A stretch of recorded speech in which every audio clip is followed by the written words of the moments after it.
Hi, how you doing? And welcome back to another video on the channel. What we have for you today are some overhyped players that are maybe too highly owned in FPL. I think when you're picking your fantasy league team, you'll often rank players by ownership if you're not sure, as there's usually safety in numbers and fear of missing out. And you think, oh, a lot of players are getting this player in the team. He must be pretty good. I'll get him in as well. But it doesn't mean there aren't better options at similar prices. And you do need to be careful of jumping on the bandwagons when there's no evidence. I think sometimes we find reasons to convince ourselves that a player is great just to justify why you're getting him in your team. So if you are new to the channel, please do subscribe. Any likes is greatly appreciated. Thank you for the new subscribers we've had this week. Hopefully, it'll continue as we keep creating content towards the start of the season. So let's get into the video. And our first player that I think is too highly owned is David Raya. Now, he is someone that we talked about in our previous video when we were discussing his goalkeeper colleague, Flecken, because we'd said Flecken was maybe too low ownership. For me, David Raya is too high, especially because there is a chance he might not even be at Brentford at the start of the season. I think a Brentford goalkeeper is a good option, but at the moment, it's a bit up in the air as to which goalkeeper it's going to be. I think 9.6% owned is very high, really, for a goalkeeper at 5 million, which is an awkward price point. It's not quite the 5.5 million, dead cert options that you could get. It's not quite the 4.5 million, bargain goalkeepers that you think are going to be great value. But I do think he is somebody worth considering getting out of your team, or at least not picking him up as you're starting your FPL season. Our defender for today is going to be Gabriel. Now, Gabriel is 5 million and 19.2% owned. He is the highest owned Arsenal defender, and this isn't anything against Arsenal.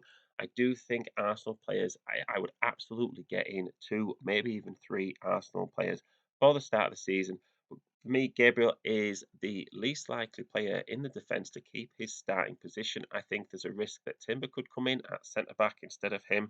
I also think there's potential for Ben White to move back into centre back.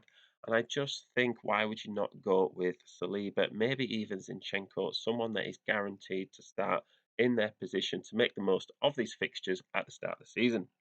Our midfielder for today is Mitoma. Now, I am a massive Mitoma fan. I had him in last season for the second part of the season since the World Cup, and he did really well for me. He got 7 goals and 9 assists, but a lot of those did come in that second half of the season.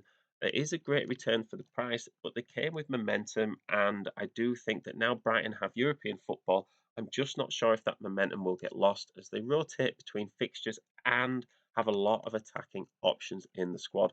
37.5% ownership. It's over 1 in 3 fantasy league managers have him in, and I would just be aware of the rotation risks that come with that player. Our striker for today is Kevin Nkunku. Now, he is somebody that we've mentioned a couple of times in the videos so far, and he might be a great player. But I do think Chelsea are kind of like Man United last season, where this season is going to be, that, yeah, they could get top six, but it's going to be that sort of season where they're working things out. There's not really that structure and stability in place. And then this time next year, we could be looking at someone like Nkunku and thinking, wow, what a bargain, got to get him in the team. He's got to hit the ground running. For me at the moment, there's just too many unsure variables with the manager, the system, the players around him, especially with players like Jesus, Watkins, and Wilson at a similar price. All of those players, they do have structure around them. They're more settled, and they know the manager and they know the system in place that's going to feed them the ball to get those goals. So that is the 4 players that we're looking at today. Please do like and subscribe if you're new to the channel. If you want to check out my first FPL draft of the season, the link to that video is on the screen now. Thank you very much for listening, and I will see you in the next one.